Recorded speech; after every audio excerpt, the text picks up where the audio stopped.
We are back on the Rational Boomer podcast. Hopefully, your day is going well. When you're listening to this, it's Sunday. However, I'm recording this on Friday night, and with me on this program is Eric. Two people I wanted to talk to after all the things that were going on as of late in the news, because there's a lot of shit. Will, to get one side, one perspective, he was on yesterday, and now Eric to kind of hash out the details of what's going on. It's fun to just talk about the crazy shit, but it's often better to know exactly what's going on. So, Eric, welcome to the show, and I'm looking forward to this conversation. Well, thanks for having me. I love being here, sharing my perspective with everybody. And if I can, talk people off a ledge a little bit, all the better. Um, there's so much going on. It's every day there is something to look at, something to talk about. I miss the days when politics was boring. It would be harder to do this show. I will say this about Donald Trump. Since the insurgence of Donald Trump, doing a show like this or doing the TikToks has made things, it's been a lot easier than it could be. We've had periods of time when Joe Biden was president when not a lot of crazy shit was happening unless Donald Trump was squawking. But with Donald Trump as president, it makes doing a show like this so simple because there's always some goofy, crazy shit going on. I mean, the whole Epstein files thing exploding when those Epstein emails came out. And keep in mind, there's like 22,000 of them. So I don't know that we know all the contents of all the emails yet. I have a feeling that every day we're going to have new information coming out.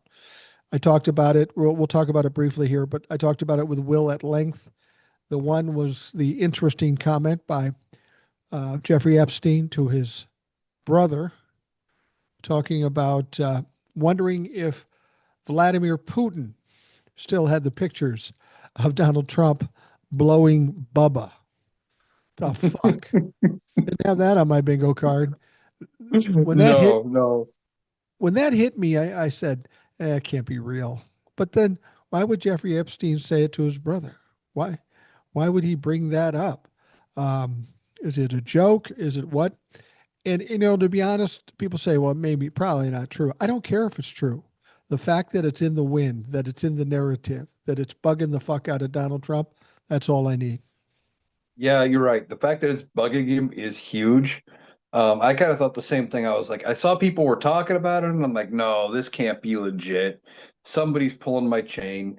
And I dug into it a little bit. And yeah, it's the emails there. It shows him talking about Bubba. Now, they seem to think a lot of people are about who Bubba is, and that is Bill Clinton.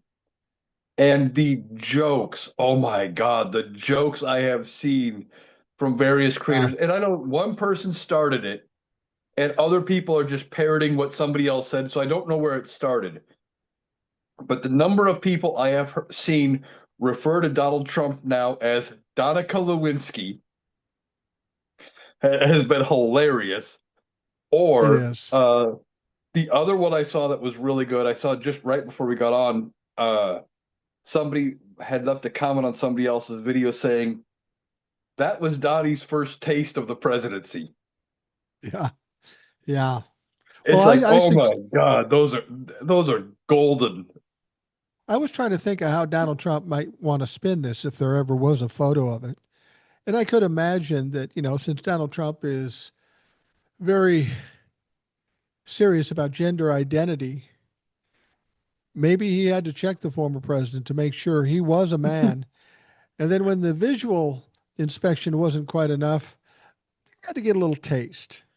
And so, yeah. Uh, And speaking it's of photos, weird. though, Yeah. And it's weird, though, that when he was running against Hillary Clinton, he really hated Hillary Clinton. He didn't like yeah, Hillary Clinton. He wanted her to go to jail. And some people are I, speculating, was it because of politics or was he just jealous? yeah, I've seen that one too. That he was the other woman, and Yeah. it was jealousy. Um, but speaking of photos, did you see the other photo that has been spreading around social media of Donald Trump and Bill Clinton? I They're did. Bill Clinton standing there and Trump has his hand around the crotch area of the former president. That's really interesting. And that's not a fake photo either. That's not AI. That's a real photo. Yeah, yeah. And that is, and then somebody else brought up combining all of those. And then remember on the campaign trail when Donald Trump just randomly segued into talking about Arnold Palmer and Arnold Palmer's member and had Yeah. to gush about how great it was and how big of a real man he was and all this. And now people are putting it all together going, what's going on here, Donnie? It's getting stranger and stranger. If you haven't seen it, there's a woman on TikTok that I absolutely love. I think she's one of the best on TikTok, and that's Stella Mags. She did a. If you haven't watched it, go look at it after we're done here. Stella on TikTok, she did a wonderful video of that. It's crazy. But there was another thing that people kept throwing up in the air too when you talk about Bill Clinton and Arnold Palmer and all this stuff. Do you remember that video where he was talking in front of a crowd and he had a mic stand in front of him and he was running his Yep. hand up and down it and then he started going, that's really Yep, yep. that's really interesting. And then somebody else came to me and said, there were some stories in the 90s about Donald Trump having to pay off parents of a little boy, 10-year-old boy. Now I don't know. I've heard it before. I don't know the facts. I don't know if it's true. But here's my thing. Here's what I was wondering. After I start hearing the things we're hearing, you have to wonder, was this Epstein thing more than just old men touching young girls? Was it more like a Diddy thing? Was it sex for power? And it Could be. sounds fucking nuts. I mean, let's be honest. If it's all young women, why was Peter Thiel going? Peter Thiel was on the list. He's going. It's just the whole thing is just really fucked up and weird. It seems like a bunch of wealthy people just willing and wanting to do anything they possibly want, and that was their playground. It's disgusting to think about it. Well, it could be, the fact that what we know about Epstein is that he deals in blackmail. Right. You know, I don't know if there is any evidence because, you know, we know he trafficked the young women, right? We Right. know that happened. But was there any evidence that he did anything himself to the young girls? I'm not sure Yeah. about that. Well, he got his share of massages from young girls. We know that's true. And from what some of the girls have said, there was some sex involved. So I think Okay. he was a participant in those things, as was Ghislaine Maxwell. There's been reports of her being involved in actual sexual interaction. So she is certainly a pedophile. Um, Yeah, the I thing wasn't. is, go ahead. Well, I said I wasn't sure if he was fully involved or if he was just the facilitator, but we know he deals in blackmail.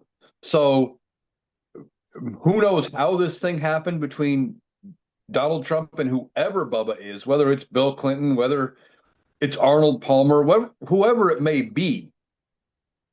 Maybe it's just something that happened to be a chance encounter that happened there. He catches it on photo or video and it becomes blackmailable. That would be something Epstein would have dealt in. He made a lot of money from what, at least that's what we assume, not on necessarily the trafficking of the girls, but probably on blackmailing people for what they did on the island, on the plane, at his houses, etc.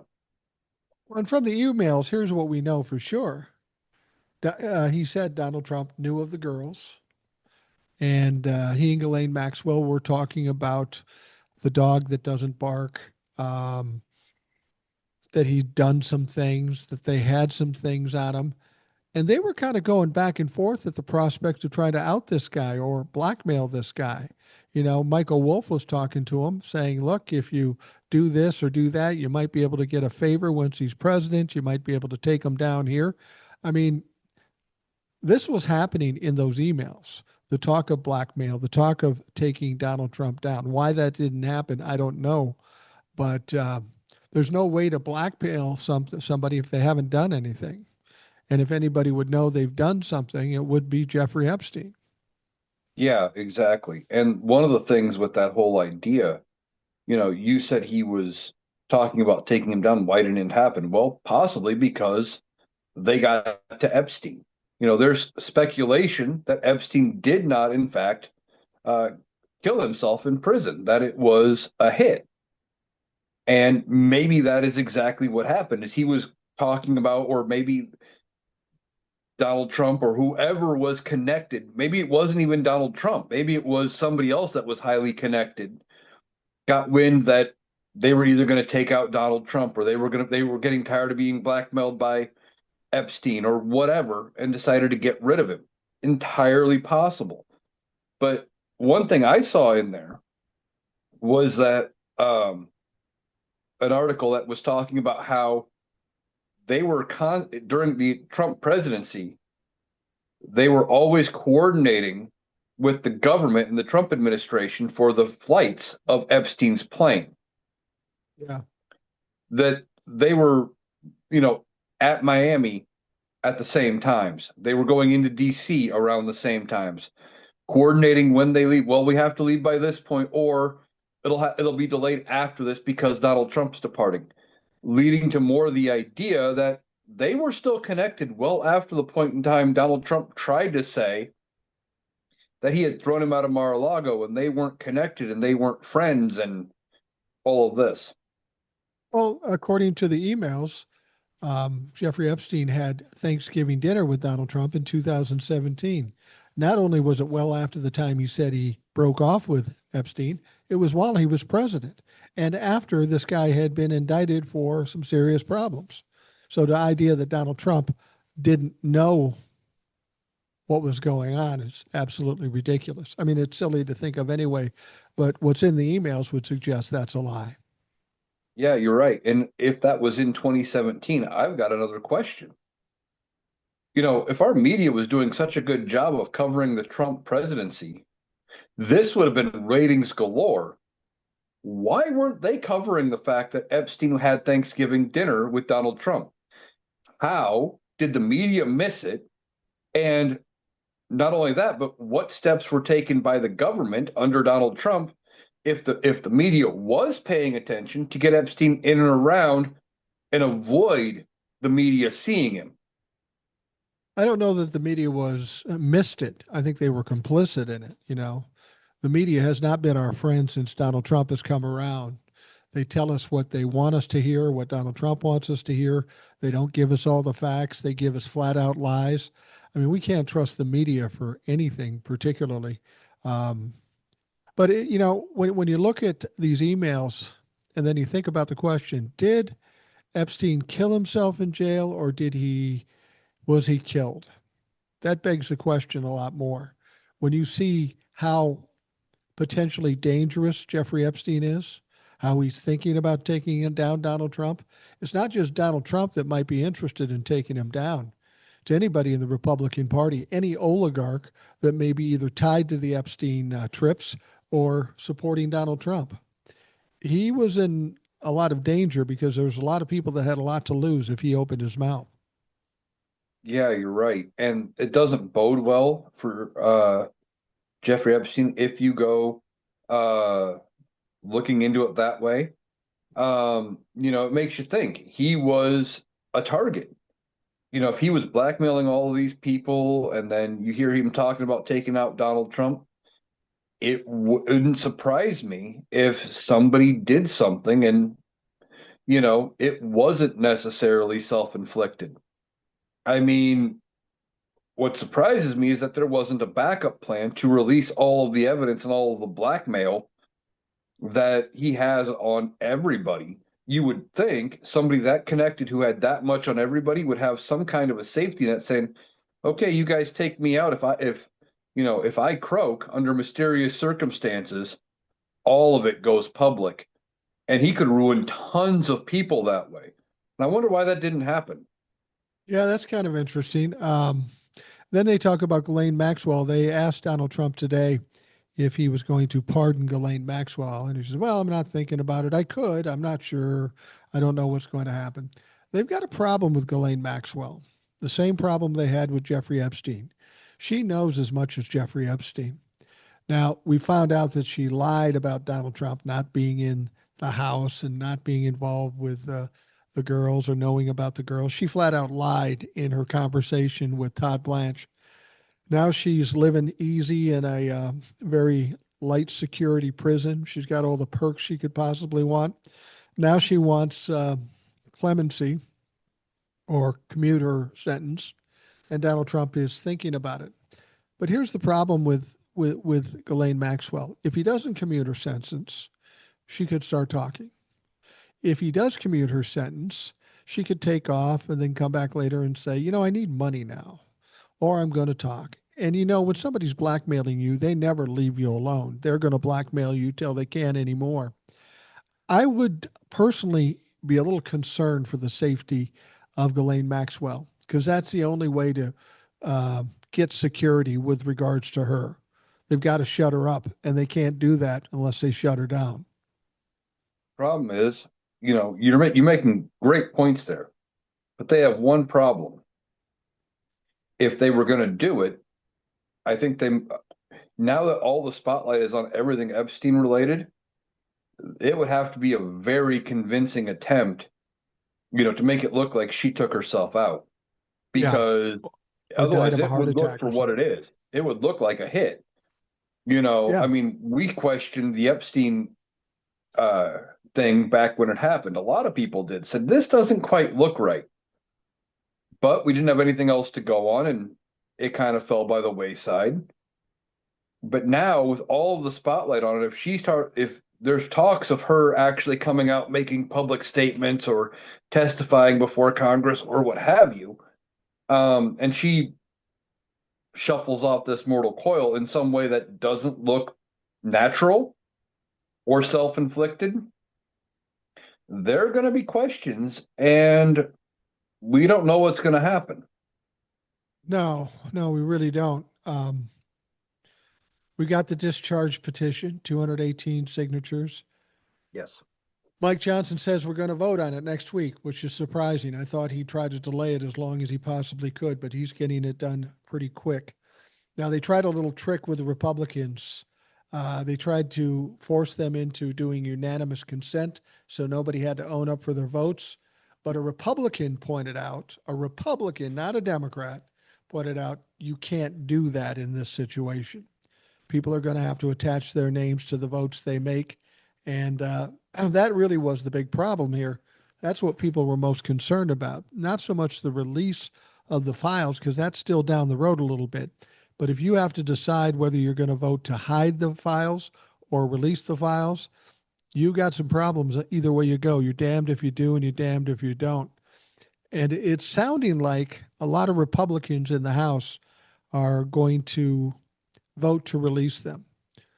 I've heard 50, 100, and that could be pretty interesting because that's going to create a definite divide between Donald Trump and a very large portion of the House of Representatives, Republicans. Yeah, I said on one of the podcasts I just did recently, because I did the math, it takes 290 in the House to override a presidential veto. If 100 Republicans break ranks with all Democrats, that's 314. Yeah. That's well past overriding a presidential veto. And Donald Trump would have a real problem if that happens. And one of the things with this unanimous consent thing, it has turned into a talking point for MAGA, for certain Republicans. They're saying, well, Democrats blocked the release of the files. They tried to release them already, but it's the Democrats that are trying to hide them. No, they're not trying to hide them. The whole point is getting people on the record for which way they want to vote. Right. This isn't do we fund a new bridge? I want unanimous consent.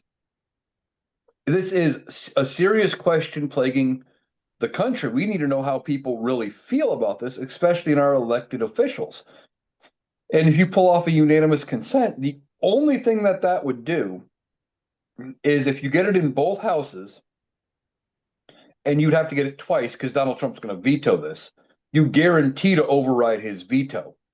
but then you lose the ability to hold those people that would ideally want to keep those files hidden accountable, and they don't, then they wouldn't have to answer to their voters. And that's their problem. They don't want to answer to their voters for this. That's why they're considering breaking. They fear the voters more than they fear Donald Trump at this point when it comes to the Epstein files. Well, they should. Now, a lot of people are suggesting that it will pass the House, but it'll never pass the Senate. And I got to be honest with you, if you get 50 to 100 Republicans to vote for it in the House, they're going to be hard pressed not to follow up, because they're the ones that are going to look really bad if they don't vote for it. So I'm not so sure that it's a foregone conclusion that the Senate won't pass it. Whether they pass it with a super majority, I'm not sure. Yeah, you're right. Well, one of the things I suggested is how this could play out is that they pass it with just enough to get it through. Goes to Donald Trump's desk, he vetoes it, and then it comes back through. House again passes it with a supermajority, and now the pressure's on the Senate that they may cave and and some of them may flip their vote and pass it around a veto. Isn't there a problem for Donald Trump, though? I mean, he's already got so many problems. If the House passes it and the Senate passes it, but then he vetoes it, he pretty much framed himself up to be the one person that's trying to hide the Epstein files. And the question is why? Oh yeah, he would. Now somebody has suggested there is a way for Donald Trump to not exactly veto this, but bury it. And this is how they're suggesting it would work. And I'm going to come back with why it probably won't work the way they think. There is what they call a pocket veto. I was going to ask you Now, about that. uh, how vetoes work or how bills work in general is Congress passes a bill. The president has 10 days, not counting Sundays, to sign it. If he does not sign it, as long as Congress is in session, it becomes law. But if Congress is out for one of their recesses and he doesn't sign it in that 10-day window, it's the same thing like a veto. And if nobody's there in Congress to accept the veto, or if he does veto it while Congress is out, they have only so many days to come back and answer.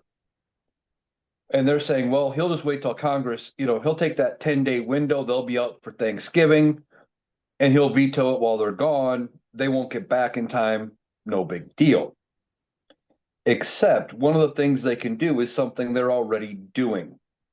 Now, Mike Johnson maybe won't do this, but they have these pro forma sessions, right? Every 3 days, both chambers do this when they're on recess. They show up, they gavel in, whoever is there running the session says, okay, the House is now in order. Since everybody's here, does anybody object to us going home for 3 days? There's nobody there to object. Oh, with no objections, it passes. See you in 3 days. And they gavel back out. Senate does the same thing. But somebody's there. They're not actually in recess. And with somebody being there doing these sessions, there would be somebody there to receive the vetoed bill from the president. And all they would have to do is say, okay, we got the bill back. Mike Johnson calls the House back early and says, okay, we got the veto. We gotta go vote on this. Would he? I don't know. But if that many in his caucus goes against the president and maybe even against him and votes for this, if 100 Republicans break ranks, he may be looking over his shoulder going, I'm still on the hook. I may end up getting voted out as speaker. And I don't want to face my constituents. So yeah, we're going to come back and pass this around his veto. And the pressure's pretty well on him. Now, people have suggested if it passes the House, passes the Senate, and Donald Trump, for whatever crazy reason, signs it, there's still, as I understand it, options for the DOJ to file a lawsuit or to release a heavily redacted version of it. I mean, there's lots of things that can happen to slow this down or impede what they're trying to do. Here's my contention right now. With what's coming out of the Epstein estate and what else will come out, to take Donald Trump down, we almost don't need the files. We almost have enough. And I think if there's a lot of dicking around with it, and since the DOJ is so leaky, I wouldn't be surprised if there's something more that leaks, something more damning, like a picture, like a video, or like something like that. I don't, by delaying this or delaying the files getting released, I don't think Donald Trump saves himself. I think he's pretty much in trouble to the point where he can't really dig himself out of it. Yeah, you're right. I don't see that he gets himself out, and there's a good chance that somebody releases something. Now, there could also be another scenario where somebody comes out with something that confirms part of this. And that could be Bill Clinton. He could just come out and say, yeah, that email that says, I was Bubba. It's true. I regret it, but it's true. And Donald Trump would have to deal with that. Now, that's not nearly as damning as anything that may else be in the Epstein files, but it is something that would shake Donald Trump to his core. And I don't remember the creator, but there was at least one creator I saw came out and said one way Bill Clinton could do that was say, not only say he regrets it, but also say Donald Trump wasn't that good, that Monica was better or something like that. And that Donald Trump's ego would take over. He'd come out and admit, oh, yeah, I was the best you ever had. I give it better than anybody, because you know how Donald Trump's ego is. He's got to be the best at everything. His ego would kick in. I'll It I'll would be be honest. hilarious. It would be hilarious. I'll be honest. I don't see Bill Clinton doing that. I see Bill Clinton staying quiet on it unless he's got some trouble of his own. Um, but the thing about it is I just like that it's out there in the narrative. People are talking about it. It's on social media. You don't see it on mainstream medias yet, which is interesting, but it's on social media. Um, you take a look at the Trumplafucks, and if you say Donald Trump was sleeping with 15-year-old girls, most of those creepy motherfuckers will say, "Yeah, of course, they're cute." They're not as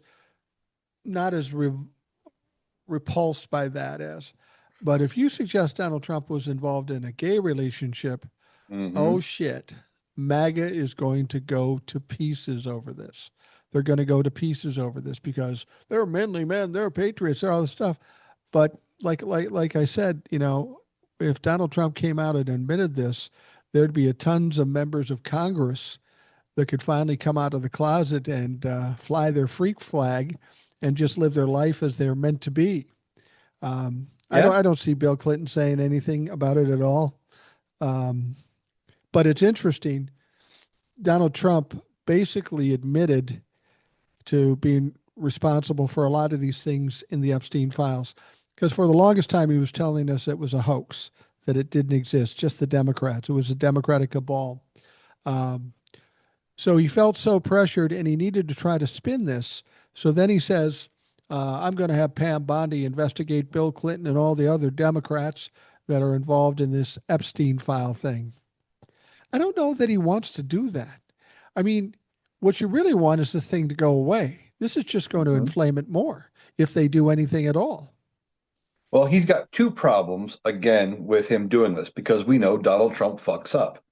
This is what happens to narcissists when they're backed into a corner. He is flailing, he's trying anything. So now his idea to get away from the Epstein files is, well, we're going to launch an investigation into the Democrats that are in that list. It's only Democrats. We're going to launch this thing. And as more and more information comes out linking Donald Trump and other Republicans in there, MAGA is going to be sitting there questioning what's going on. But beyond that, he wants to get away from it, right? And now he's drawing attention to it and put a spotlight on it. Yeah. Okay, that's bad.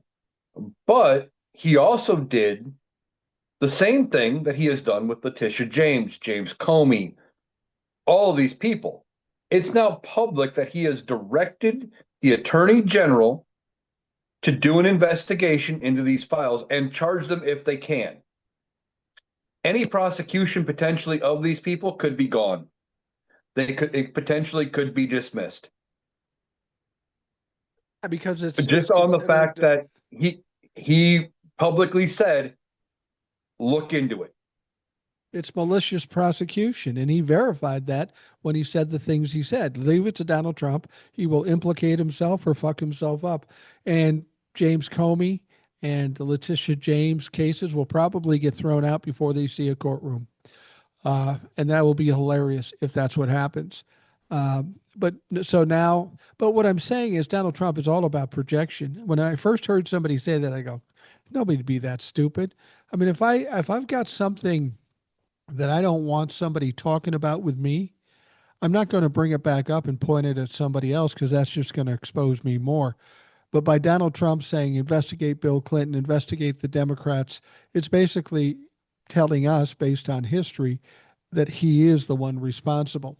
And here's the other question about that I heard somebody suggest on one of the mainstream media things. Donald Trump said he's starting an investigation into Bill Clinton and some other Democrats because of the Jeffrey Epstein thing. So what he's admitting now is that through his whole first term, when all this stuff happened, he never did that investigation. Why not? He's also admitting that he hasn't done any investigation of that type during the first 10, 11 months of his current term. So Yeah, I now hadn't you're thought about doing it? that. Yeah. But of course, the simple fact there is he's admitting they didn't do anything with the Epstein case during his term. Okay, sure, they got Epstein, and I think they got Maxwell too. I don't remember if that case was ongoing when Biden took over or not. But then it kind of went away, and we didn't hear anything about it. And the question is, why didn't they go after anybody connected to him? And he's going to have to answer for that, and he's not going to have an answer. The only answer is, well, he didn't want him to investigate himself because he's in the files too. But that's not a good answer, and he can't come out publicly say that. But then we also have to ask questions about what the fuck was Merrick Garland doing? Yeah. So why didn't Merrick Garland go after Donald Trump or anybody that was connected to Epstein during that time frame? Why weren't they looking into it? Well, you could say, well, they were doing their job going after the J6 people.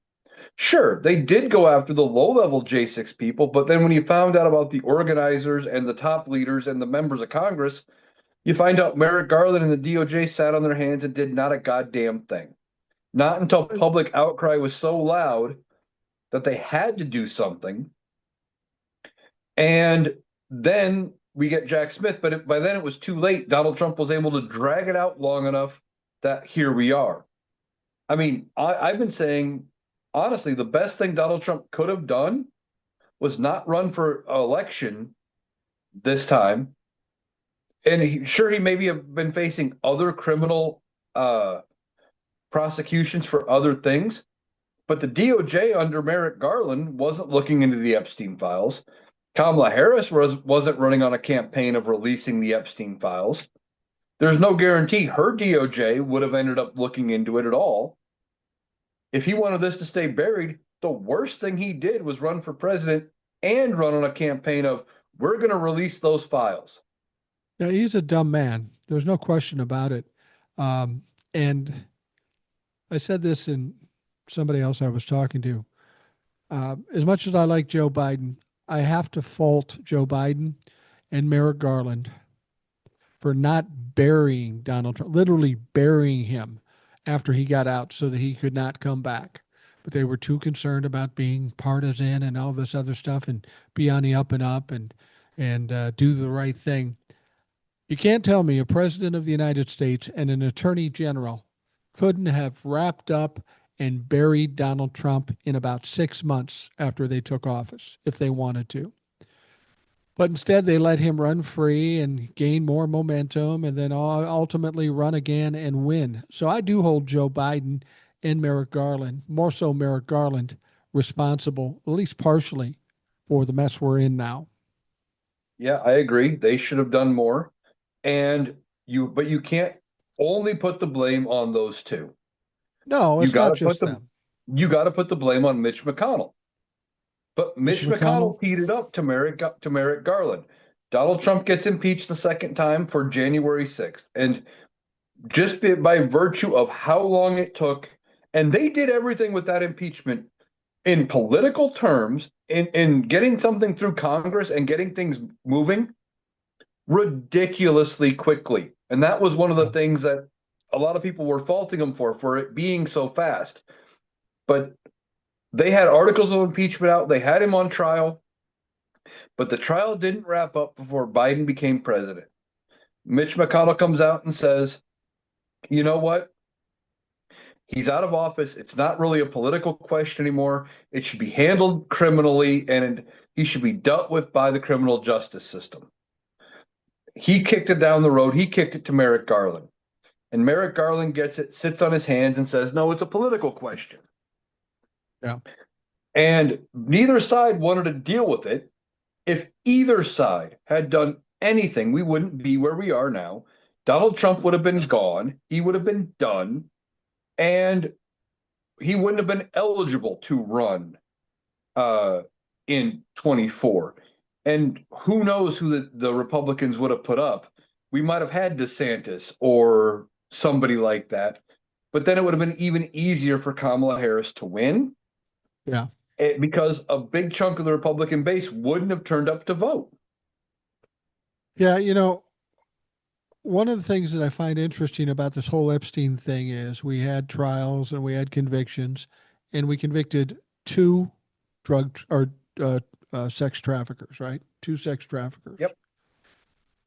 But in order to be traffickers, you have to traffic these kids to somebody, and they would be committing crimes too. But not one person who was trafficked to was investigated, indicted, or prosecuted. And that's a problem. And it's from both sides, the Democrats and Republicans. And you have to wonder why. Well, the answer is very simple. The people that would get indicted are very wealthy, very powerful, and sometimes famous. And both Republicans and Democrats give people like that a fucking pass. And that's why nobody else has ever been convicted of these crimes when there's literally dozens of men, possibly women, that were just as guilty as Ghislaine Maxwell and Jeffrey Epstein. That's the thing. As I was saying, what's coming out on Donald Trump may be enough to end him. So we don't need the Epstein files to end him per se. And it may be a long time before we ever see him anyway. Um, But we do need the Epstein files to expose the other people involved. These wealthy, powerful people don't don't deserve a pass. They need to be exposed, and they, at the very least, if it's past statute of limitations or something like that, at the very least they need to be exposed and shamed and have their careers and their lives destroyed because they destroyed a lot of lives themselves. You got to remember when we're talking about Jeffrey Epstein, we get people saying, "Oh, maybe he wasn't that bad." They they estimate that Jeffrey Epstein and Ghislaine Maxwell and everybody else hurt more than 1,000 kids. That's a fucking lot. That's worth looking into. Not only Ghislaine Maxwell and Epstein, but the other people involved. Yeah, that I hadn't heard the 1,000 kid number, but I'm not surprised it's that high. I mean, but you have somebody like Epstein who was well-to-do. He made his money potentially. They claimed in finance. Well, the only type of finance he was dealing in was blackmail, pretty sure. Right. Right. I mean, secondary was whatever he got from doing what he was doing with trafficking these young girls. Yeah. Um, that the people that he was catering to, they need to be held accountable. And you're seeing a little bit of it as it's coming out. But now we know just from the email about Trump and Bubba that apparently Putin was involved. Exactly. Not only Putin. I mean, that's the other thing that was brought up in these emails. Talk of Putin, talk of Lazarov, talk of other Russian connections. I mean, let's be honest. If Donald Trump was doing what is said he was doing to Bill Clinton and there was a picture of it, Vlad probably wasn't in the corner taking the picture. The picture had to be taken in the house and somebody had to send it to Vlad. And if they sent it to Vlad, why would they do that unless there's some kind of agreement between them? Then they talk of Israel too. They talked about Ghislaine Maxwell and her dad, who's a powerful publishing guy, and their connections to Israel and Mossad. So these rumors of blackmail may be more than Jeffrey Epstein. It may be getting blackmail to Vladimir Putin, Israel, and who knows who else. That's what I think people are going to be surprised by. This isn't just a bunch of old men touching young girls. There's more to this situation. There's too much money and there's too many international folks involved. Yeah, I mean, this whole thing, when everything, and I don't even know if we'll ever see everything. Um, but when a lot of it comes out, however much we get, this could shake up global politics. I mean, Yeah. this is going to be farther reaching than just border to border for the United States of America. We're already seeing stuff about Prince Andrew. You already had the one ambassador from the UK lose his job. I don't know if he faced any other criminal prosecution for any of it, but still, he lost his job and had to go find other employment. And how, when your name is now connected there, what employer is going to, especially when it was very public what happened, what employer is going to take their chance on you if you're connected? Um, this thing could potentially be the thing that reshapes global politics. It could shake up things domestically here. And anybody in any profession that is connected to any of it that comes out in these files, I don't care who it is, they need to be publicly held accountable, and we need to know about it. And if all we can do is take them down in the court of public opinion, if the statute of limitations is run out, okay. Uh, and if, because some states have differing laws about when victims can sue and still recover damages. Look what happened to uh, E. Jean Carroll. She was able to sue years after it all happened, but most of that was for defamation. But still, if they can't get any civil compensation, then we need to do our jobs in the public and blacklist all of these people. If they're TV and movie stars, they shouldn't have programs anymore. They shouldn't have movie jobs anymore. If they're top CEOs, etc., their companies should oust them for their Yeah. connections, and they should be very publicly shamed so they don't have a chance at just, oh, well, I'm just going to bounce from this company to that company. No, their lives need to be made completely and totally miserable. Period. It's not like the Catholic Church. You shouldn't be allowed to just move to a different church, which we know happens. Let me bounce this off you and see what you think. This makes sense to me. I don't know if it makes sense to anybody else. People are trying to decide whether or not Donald Trump participated in this whole thing with Jeffrey Epstein's little enterprise. With the amount of money involved, with the fact that he had all these beauty contests, I'm thinking it's more likely that Donald Trump was a partner than he was a participant.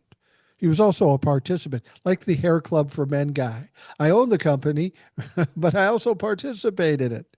So, what do you think about? I mean, there's $1.5 billion hanging around there in this whole process. We find out there's no way Donald Trump is just paying into this and not getting a taste. I mean, other Yeah. than Bill Clinton. Yeah, I mean, the whole thing of him looking into it now, and of course he says he wants to go after JP Morgan Chase. Okay. So he wants them to look into the bank because that apparently was the bank that Epstein used. He used Okay. four of them. There's other banks too. Well, that was one of the banks anyway. It was the one he specifically mentioned in his True Social post. But um he wants them to look into it. Well, if they start looking into his accounts and Donald Trump himself got a taste, once again, Donald Trump fucks up and it's going to become public knowledge that he was involved. Like you said, you add in the teen beauty pageants and Donald Trump himself again, we have it on clip. It has been played. It was public knowledge going into 2016 that he talked about walking into the dressing room while the girls were changing. And he said, well, when you're the owner of the pageant, you just get to do that. Like their privacy doesn't matter. Right. He had no problem walking in on young girls in varying stages of undress, like it was no big deal. I would not be surprised if he's involved. I wouldn't be surprised if you're right and he's a partner. I mean, when everything finally comes out, and it probably won't all come out until a Democrat's back in office, unless JD Vance has to become president ahead of 2028. We've talked about all the reasons why that could happen. Yeah. And if they really want to just bury Donald Trump and move past and try to rebrand, maybe they release it after he's no longer in the picture, but Vance is in charge as president, regardless of if Donald Trump is even alive. Don't you think that we've talked about this before? Donald Trump is slipping now. His support is waning. The Republicans are backing away from him.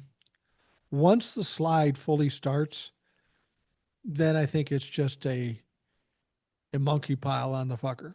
Once he's going, they're all going to jump on board. It's going to be like the weak old lion getting tore up by his own pride. I really sense that will happen. I mean, these people have no loyalty and no decency. And frankly, if they did it to Donald Trump, that would be pretty decent. But I think Donald Trump is slipping. I think he knows he's slipping. He's trying to flail right now. Um, but some people have brought up the idea that he might resign. And I think in the past, I've said, no, no way he resigns. No way he resigns. However, here's what I know about narcissists. When they get cornered and there's no place to go, and I believe he's there. And as an illustration of that, these Epstein messages come out, and for 36 hours he says nothing. Have you ever heard Donald Trump say nothing about somebody taking a swipe at him? That never happens. The only reason it happens in this case is because his people told him to shut up, and he had really nothing to say. He's starting to say a little bit more about the Epstein, but he's just kind of diverting and everything. Um, there is one situation where he could resign. You and I talked about the prospect of the Republicans maybe impeaching him when he becomes too much of a liability. We could see something where the Republicans go to Donald Trump and say, look, we're going to impeach you, we're going to kick you out, and we're going to prosecute you. You're better off resigning. Now, narcissists, when they have no way out and there's no way to spin it, they are cowards at the core and they will run. I saw it with my own father. Never would give up, never would give up. But when all the chips were down and he couldn't do anything, he just claimed victimhood and fucking bolted. And I wouldn't be surprised if he did that, maybe not tomorrow, but as things get worse, that could happen. Yeah, that could. And I think one of the ways you may find out where the temperature is on this thing revolves around this discharge petition vote.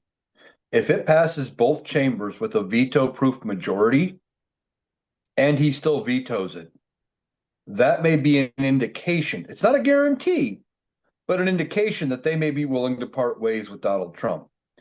Yeah. That I've been saying what could happen is that he vetoes it.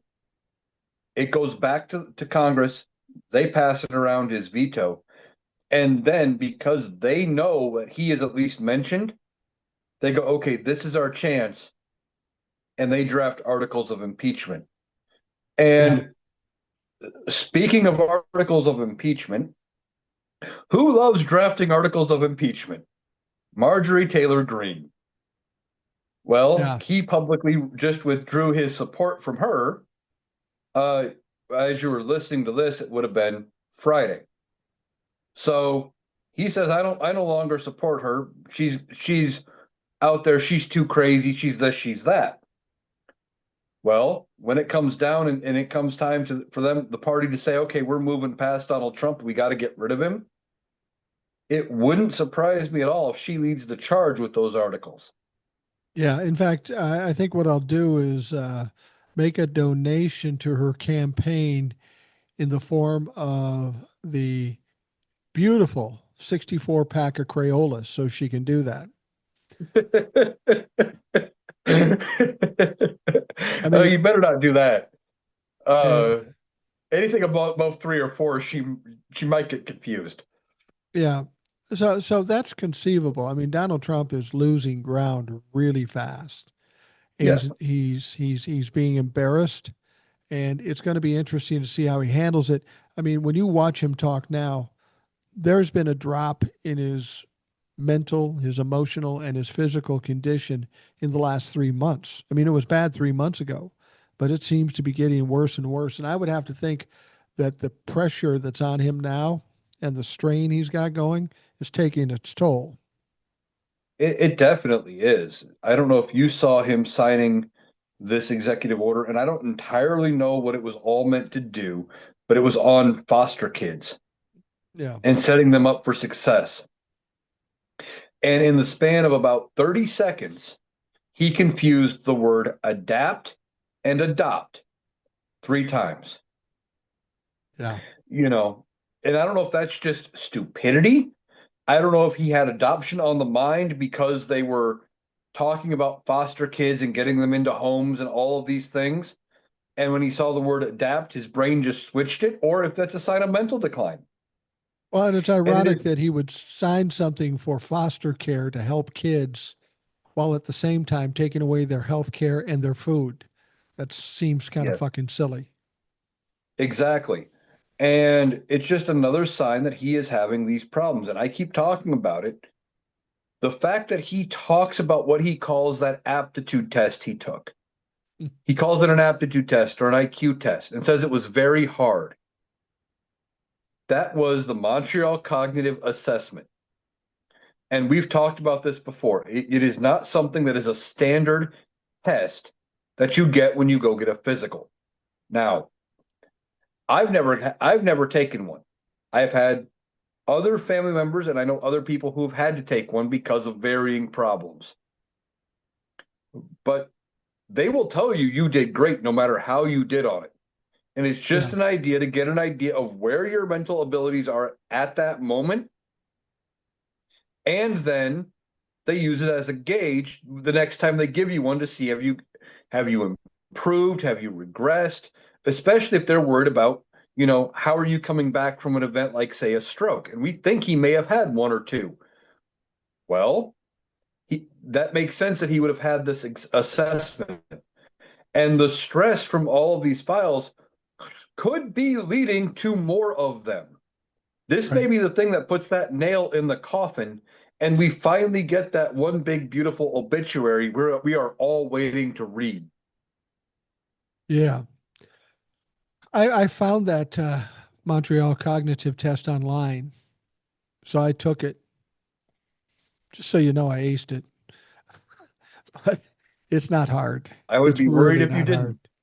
It's really not hard. It's very, very rudimentary. And it's just basically seeing if you can remember or follow patterns and that sort of thing. And, I was thinking, remember the big, beautiful bill? Yeah. The revelation of he and Bill Clinton get together kind of paints a whole different scenario on where he came up with that term. The big, beautiful Yeah. bill. Wow, Yeah. Donnie, that's got to make you Ugh. now. Now, Donnie Trump also yesterday admitted that the tariffs are bullshit and don't work. He didn't do it outright. He came in, he says, we're going to do the tariffs. It's going to make us rich. It's going to bring prices down. Then, of course, prices don't come down. He says, oh, they're coming down. He tries to gaslight and do everything. But yesterday he did something interesting for a guy who loves tariffs and says tariffs aren't raising prices. He went and tweaked the tariffs on coffee, beef, and citrus because the prices are too high. So while the tariffs don't have any bearing on prices, he fixed the tariffs to a little bit to try to make the prices go down. That seems to be a contradiction in what he's telling us. Yeah, and funny, two out of those three things. Well, was it citrus or was it bananas? I saw coffee, beef, and citrus. I saw coffee, beef, and fruit. I don't know what specifically it was fruit I wise. I heard it was coffee, beef, and bananas. And two out of those three are things we can't grow here. Right. Now we grow beef, but as I pointed out in one of my TikToks about it, it's interesting that he said beef after his big plan to lower beef prices was not to give farmers and ranchers a bailout or do anything to help out the agriculture here, but instead let's buy Argentina beef. Yeah. And well, if he lowers the tariff on them, it's going to be cheaper to bring in. Well, gee, if we buy a bunch of beef from Argentina, even though he said not much, but what does that actually mean? Yeah. And now there's a lower tariff than what there was just on there. It's going to be even lower in price. Sure, it's going to help the domestic price, our beef prices that we go get, it's going to make that cheaper. But at the same time, he's screwing over American farmers and ranchers yet again. Yeah.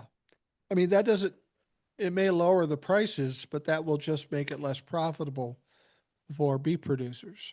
So he's not really helping anybody except giving the impression that he's lowering prices, but he's also fucking the industry at the same time, much like he did with the rest of the farmers and USAID and all that sort of thing. Donald Trump is just spitballing. Everything he does is just spitballing. He has a problem. He tries to put the fire out. He comes up with a dumb fucking idea and he just does it without any forethought, without any consultation. This is why Donald Trump continues to fail. He thinks he can come up with the answer from the top of his head and just do anything and it'll be genius.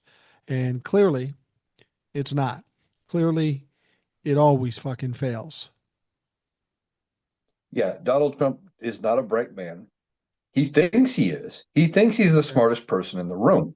Just ask He him, he'll does. tell you. Yeah. But he fails all the time. And even when he does fix the problem that he created, a lot of the time, the way he fixes it is only restoring things to about 75% of the way it was before. Yeah. It Before he doesn't screwed fully it up. solve the problem. It's just enough to make it look like things are going better, and then he gets to declare victory. And that's Republicans in a nutshell. I mean, one of the things that I'm worried about, I wouldn't say necessarily afraid, and one of the things I floated on is that Republicans are going to do what Donald Trump is doing, right? Well, I can fix it. Give me a chance. We're going to try this and that. If Donald Trump goes by the wayside from one way or another, whether it's the Big Mac, whether it's a stroke from all the stress of the Epstein files, or whether the Republicans walk away from him and move to JD Vance, Well, we've I got could one see other them option. We trying got to. one other option. He could also choke on a dick. I'm just saying we got to throw that in there as a possibility. I kind of just forgot about that as being an option, but I guess, yeah, maybe it'll be RFK next. Who knows? That There might you explain go. a few things. But uh, however he goes out, if he goes out before the midterms, maybe even after, that they could come out and say to JD Vance or to the voters about JD Vance anyway, well, if you give Democrats control of Congress, JD Vance won't be able to get anything done. Or if it's after the midterms and Democrats have control of Congress, well, JD Vance couldn't get anything done. You got to give us control of Congress back with JD Vance to let him actually fix things because all those evil Democrats blocked everything he wanted to do. I Yeah, can well, already see the messaging attempt, at least from Republicans. I can see the messaging, but it's going to be hard to sell if we continue to fall down that rabbit hole of economic despair. A couple days ago, we had the stock market drop by 800 points. Last I checked earlier today, it was down 400 points. Um, the stock market has hung in there pretty well, but that's not going to continue. There are a lot of things, they work on speculation. And now all of a sudden, the speculation isn't that good. Jobs are bad. Prices are high. GDP is getting cut. The stock market is ultimately going to get affected by this.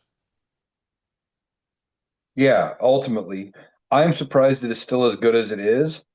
Yeah. Um, and one of the things we've been talking about is depending on how bad the economy gets fucked, which it is going to be. I mean, it already is. It just hasn't made its way up to the stock market yet. Everyday economy is already completely and totally fucked. Depending how bad it gets fucked, you could put Democrats in charge for a generation. Yeah. But the Democrats only stay in power for that generation if they are actively fixing the situation and making things better year after year after year. And they have to get away from just worrying about the stock market and look, they have to make sure they're focusing on the kitchen table issues of making things affordable for people, making sure we have livable wages, making sure we're taking care of healthcare, and just doing all of those things. And if they pass decent policies, they could be in power for 20 years. But they have to do those things. Well, they do have to do those things, and that's one of the things that we've always seen with the Democrats. They finally get power and they go, "Oh shit, I can relax. We don't need to codify Roe v. Wade. It'll be fine. We don't need to do this." And then you've got the Democrats that are big money whores, in spite of the fact they're Democrats. We've got those people in there. We've got to eradicate the Republicans, and then we've got to go through with a fine tooth comb with the Democrats and get rid of the shit, because we got plenty of shit in the Democratic Party too. Yes, we do. Some of it is going to be taken care of itself. Others are going to be Yeah. primaried out. Um, and, not everybody on the list of people who I would call who are retiring, would I say we're bad representatives or necessarily people but they did need to go. It was time in a lot of cases for a lot of them. We talk about it a lot. We have an age problem in Congress, and No we need to question. get younger people in. Now, one of the things I'm watching, here in Iowa, we have uh, potential to flip Iowa blue in the midterms. A Democratic governor potentially picking up a Democratic senator and 2 to 3 uh, Democratic representatives. I still don't think District 4 goes blue. I would be completely surprised because that's the district that gave us Steve King. Yeah. And we know how big of a racist he was, and he kept getting reelected. Right. Um, but one of the things I'm worried about here is they're once again talking about Chuck Grassley. And fucker's 92 years old, wanting to run for reelection in 2028. Well, this was an old plan, but I'm hearing some people talking about it again, and that they're watching what he's doing because Kim Reynolds not running for reelection.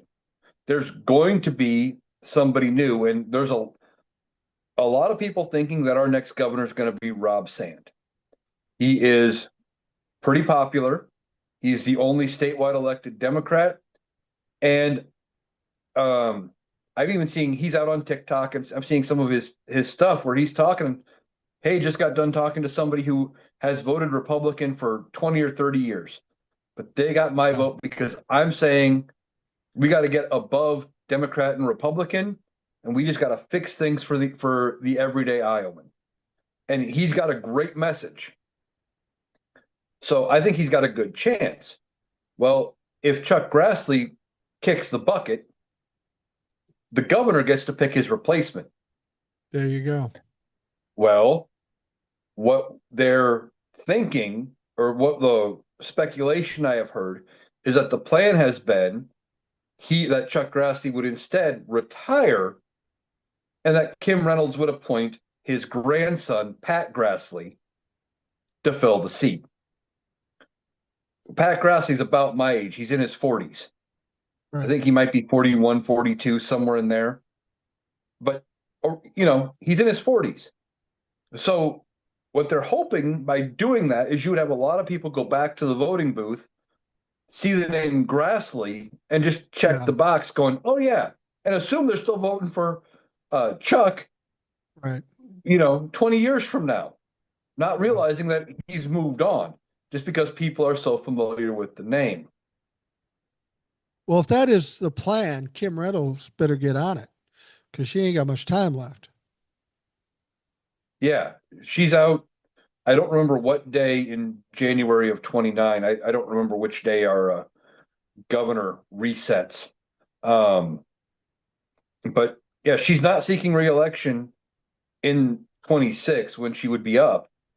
And I think it's because she doesn't want to go out on a loss. I think she's really afraid of getting smoked. Yeah. Oh, I'm sure she is. So, Same with Joni Ernst. yes, she's afraid of getting smoked. And, we were talking, you were kind of talking about it in one of the lives about uh, how I say there's going to be some surprises. And I think there will be. These midterms, if the Democrats play their cards right, um, I think could end up being huge for the Democrats. And I had an idea I've been floating out. See what you think about this. See if I'm crazy here.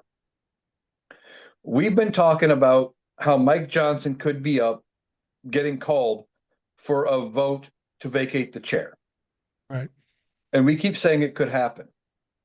Well, we know there's going to be a vote coming up in December from the Senate to pass these uh, Affordable Care Act subsidies. Right. What about the idea that Mike Johnson or that the Democrats go to Mike Johnson and go, you want to stay speaker? We'll save you. You get us the votes we need to pass that when the Senate passes it. Could happen. Democrats could Good. play him. They get their way.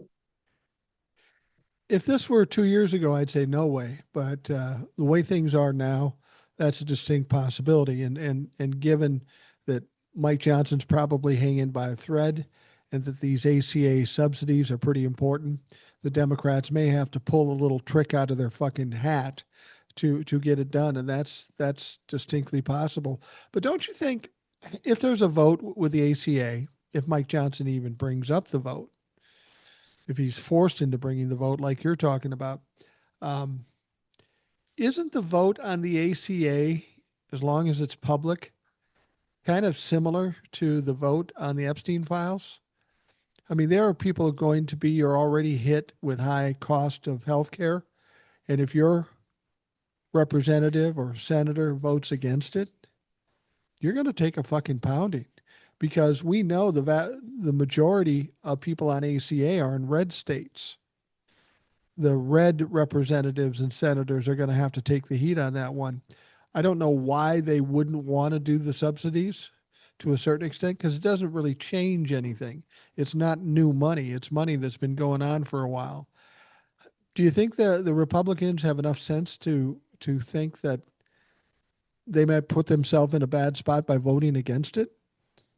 They might. They might. The other that the idea that their states are going to be affected. I mean, you've already seen people like Josh Hawley come out and Yeah. try to say, "Hey, we got to claw back those Medicare cuts, et cetera. It's going to really hurt my state." They may vote for it just to save their own state and their own constituents, but I'm just thinking that Democrats could play some kind of a trick. We already heard Hakeem Jeffries was talking about using another discharge petition to go Yeah. around Mike Johnson to force a vote on it. He only Yeah. needs 4 Republicans. And there's got to be at least 4 Republicans in red districts in red states that will be that where their constituents would be screwed. I mean, you already have Marjorie Taylor Greene saying, "Hey, we got to do something on healthcare." She may be vote one. Then you only need 3 more. Josh Hawley, maybe. Well, that he'd be in the Senate, so Oh, wouldn't that's work true. in the Yeah, you're House. right. You're But right. I had another idea. I think this was either on Thursday or Friday's podcast. I was starting to go, and the idea popped in my head as I was recording, and I just went with it. And again, see if I'm onto something. Maybe I'm crazy. I don't know. As part of the promise made by John Thune to Senate Democrats for the vote on the ACA. They were told they get to pick what bill, like they get to write the bill, etc., that gets called up for a vote on the ACA credits. Okay.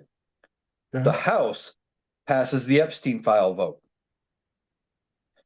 Now, this sounds like something the Republicans would do, Yeah. but hear me out.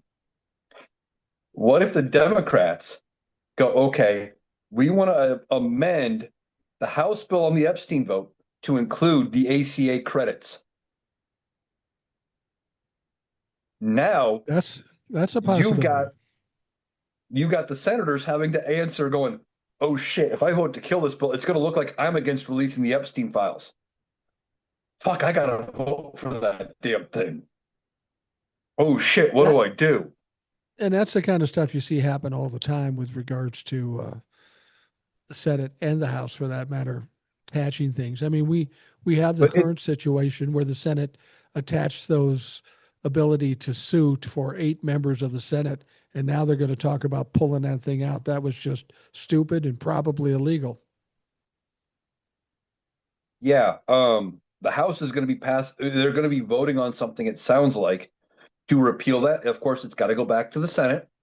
Yeah, But as I talked about in a TikTok I did on it, since it only affects 8 of them, and there's already been a lot of negative press and negative coverage about it, it is conceivable that they vote to pass this thing, yeah, piss I off think they those will. 8 senators in favor of better publicity, saying, yeah, you know what, we didn't entirely realize it was there. It was dumb of them to sneak it in there, try to get better press. Donald Trump, since it doesn't affect him either way, I don't know why he wouldn't sign it. I mean, it's not saying he can't get that payout unless the House puts that in there. And he still thinks he can get this big payout from the DOJ by asking for all sorts of compensation. So if he figures he's still in the clear, he's got no reason screwing over somebody else. That's exactly the type of thing Donald Trump likes to do. Yeah, yeah, especially if they just pass the fucking Epstein file thing. He's going to want to shove it in their face. Um, yeah, it's going to be interesting to see what they do. I mean, somebody even threw out the idea that Mike Johnson might say, "Look, we won't do the ACA vote unless you don't pass the Epstein files." I don't think that's possible. The Epstein files is too big a deal. You can't just shove that under the rug. That's going to come out. And besides, all the stuff is out for Donald Trump already. Releasing the files will have more damage on Donald Trump, certainly, depending on what we ultimately see, but we don't know when that'll be. So there's no reason for the Congress to hold back on the files because the cow's already out of the fucking barn. Yeah, you're right. And as we've been talking about, we're hearing 60 to 100 Republicans are ready to break ranks. And with those kind of numbers, I don't think Mike Johnson risks trying to pull that kind of a deal and saying, okay, hey, we're going to do this because the vote's going to happen. It's been scheduled. He can't stop it at this point. The only thing he can hope for is that enough people take their name off of the thing or whatever, or they vote against it when it gets called up. I just don't see it happening because they got to answer to their voters. And any Democratic rep that would vote against this thing, because of how gerrymandered everything is right now, they're all in pretty safe districts at this point. Yeah. There's a good chance that a lot of them want to get reelected, and they would get primaried. They would get beat just as bad as a Republican if they voted to kill it, especially if you find, even if it was to save the ACA credits. I don't think that's a winning strategy for the Democrats to take. No, no, the Democrats have to be making the right decisions. Now, somebody like Fetterman, I don't know what he's going to vote for. This guy's mentally ill. He shouldn't even be in the Senate at this point. I've seen him interviewed. This guy, they got to get rid of him as soon as possible. They got to find something on him and get him booted. Yeah, I don't know if they get rid of him as soon as possible, but I think he gets primaried, and I would be surprised if he is even on the ballot in 28 as Yeah, a member of Congress, and maybe the only way he is on the ballot in 28 would be as a independent or something like that. Um, but I don't think he gets a second term. I think the Democrats run somebody else. I had high hopes for Fetterman. I really did when he won because he was an outsider. He had a different look. He didn't wear suits. He didn't look like a politician. He always wore the hoodie and did all of that, and he sounded like a new generation of politician. he Sounded did. great. And then I know he had some health issues and stuff. And now he sounds almost Republican. Well, he does. And we talked about winning the Senate in the midterms. People say we got to get four four seats in the Senate. I say we got to get five because Fetterman is not trust. You can't trust Fetterman to vote the way of the Democrats. We got to get five Senate seats in order to get the majority. Well, as long as Fetterman doesn't change parties, we still only need four because he Four still for would the counter the majority. Democrat. Yeah, Four for the majority. But when we're talking about votes, yes, we'll need five. yeah. Five would give us a guarantee of getting everything passed. Otherwise, Fetterman would be about as worthless as Joe Manchin or Kristen Sinema was during the first Exactly. half of Biden.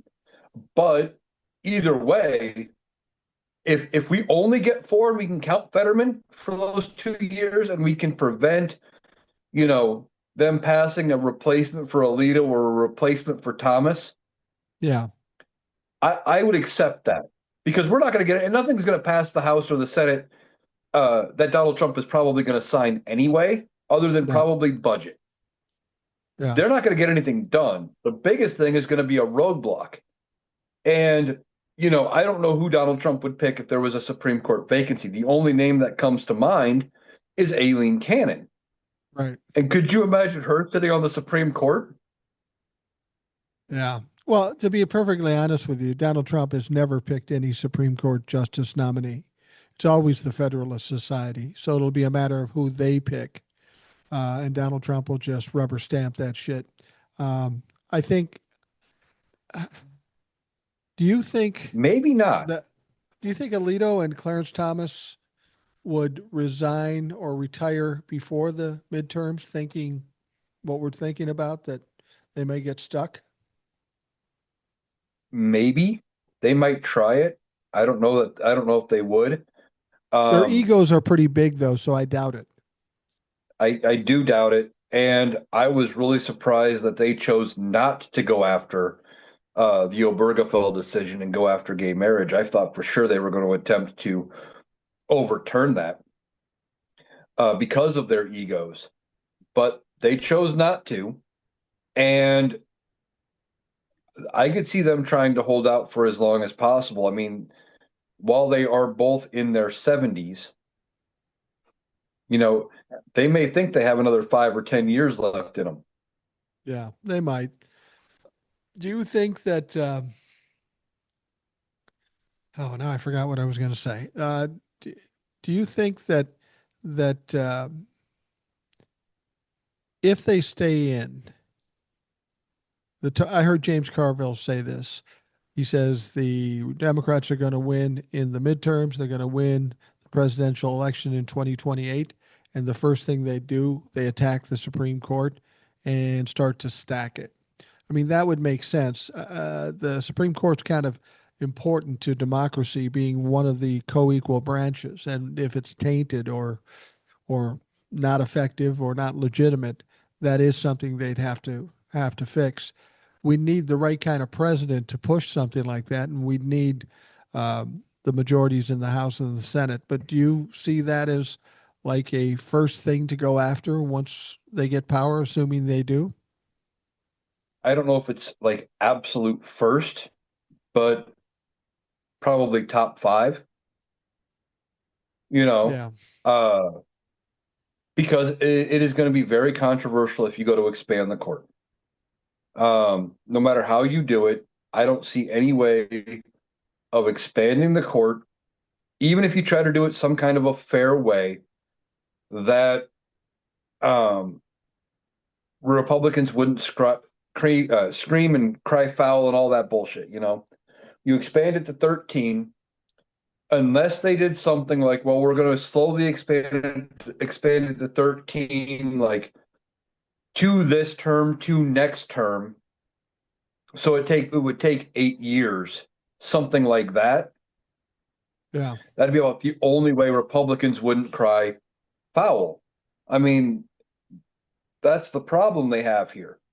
But so what if they cry foul? Um, Rule of law, guardrails, norms, they don't exist anymore. They set the rules, so why Not not really. just run the fucking rules on them like they did to us? I mean, I think we almost need somebody in the presidency and in Congress to to run these fuckers and use what they've created against them. We need to do a lot of things, and we need to do it fast, because when this is all said and done, I think whoever walks into the White House and looks at our government financially, it's going to be a fucking mess. I think I told um, I said to Will, what happened in the White House, in the Capitol, or in the White House with the administration, with the cabinet, with Donald Trump. It's something akin to taking about 50 toddlers, giving them paint, Sharpies, and steak knives, and then locking them in a room for 2 hours and say, have fun. It's going to be a fucking mess when they walk out. Yeah, that's not a bad analogy. Um, I think, though, when it comes to fixing the Supreme Court, we also need a president maybe they don't have to expand it, but if they have to be willing to expand it, maybe take an FDR approach. Yeah. Because FDR, when he started enacting all of his New Deal legislation, there was a lot of question as to whether or not it was going to get through the Supreme Court. And he basically looked at him and said, you guys start overturning all my stuff, I'm going to pack the court. Came out and just said it. And suddenly they didn't overturn anything that he was doing. They found everything he was doing just okay. So you're thinking maybe a president would use it as leverage or a stick to get what he needed, and with the Supreme Court not accepting the case regarding gay marriage, do you think maybe the Supreme Court is looking at what's going on and seeing Donald Trump's time is short, and then figuring, we better start to behave or we could be in trouble? Possibly. And, you know, while the Supreme Court has been kind of ruling, they've had some very bad rulings, but they haven't been nearly on everybody's radar since they overturned Roe v. Wade. They've had some Yeah. bad rulings, but not nearly as bad as overturning of Roe. I think they're just trying to stay under that radar because they're afraid that the more bad things they do, that public outcry to hack the court, change the court, add term limits, all of those things could potentially happen. And I think they just want to keep the spotlight off themselves. Yeah, you're probably right. They don't like the idea that people think they're illegitimate, but the fact of the matter is they are. Now, we're coming toward the end here, and we're talking about Donald Trump. This Epstein files or Epstein emails. Donald Trump has taken a hit. He's taken a lot of hits recently. A lot of things has been going wrong for him. If the Epstein files vote goes wrong in a big way, that's going to be another hit. What might be a devastating hit for him is if the Supreme Court comes back and says, "No, you can't do these. You can't do these fucking tariffs. You just can't do it." That's got to be another hit for Donald Trump, because that's his only economic plan and strategy, and he's going to have to pay back the money. this could be one of those things, in addition to the Epstein files, that throw Donald Trump into a fucking a spiral at this point. Yeah, it very well could. It could send him down because he has banked everything on his interpretation. And of course, he is convinced because of his narcissism that his interpretation of how this works is, of course, the right way. And Yeah. how looks at all these court cases is, well, I just got to get in front of the right judges, and they'll see things my way. And well, I put three of those Supreme Court justices on the court. They owe me. Right. They That's what he better vote my thinks. way. That's how he views things. Everything is transactional. And Yeah. if he loses that, and if he views it as a sign that the court has turned on him, I don't know, because that's always been his failsafe, right? He's always hoping that the Supreme Court backs him in everything he does. And if that goes away, add that to all of the other stress, and can he take it? Does his health hold out because of all of this stress? I don't know. Or just does he go crazy and make a fool out of himself even more so than he already has? And then he's just not viable to be in any kind of position because he's mentally just gone. I mean, I will say this, for normal people with the stress and the pressure on Donald Trump, normal people could not handle that. Normal people just, John Fetterman couldn't handle that shit. No question. He couldn't handle it. But Donald Trump is so delusional and continues to tell himself he's brilliant, he's a great guy, he can talk himself out of everything. I'm not sure how much stress he actually realizes because he's so fucking delusional. Yeah, that is some of it. And also, he's very insulated.